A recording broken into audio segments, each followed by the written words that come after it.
In today's video, I'll show you on how you can enable or disable the efficiency mode for application in Windows 11. Hello everyone, welcome back to Guide to Everything. So the first thing that you want to do is to head over to the task manager for Windows 11.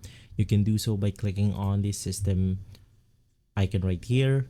Click on task manager and you will be taken to this window right here.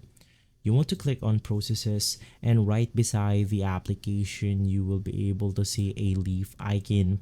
Now what that means is that the application is running on efficiency mode.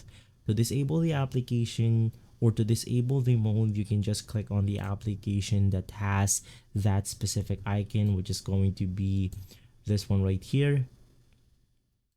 And then after clicking on the application, you can see the efficiency mode.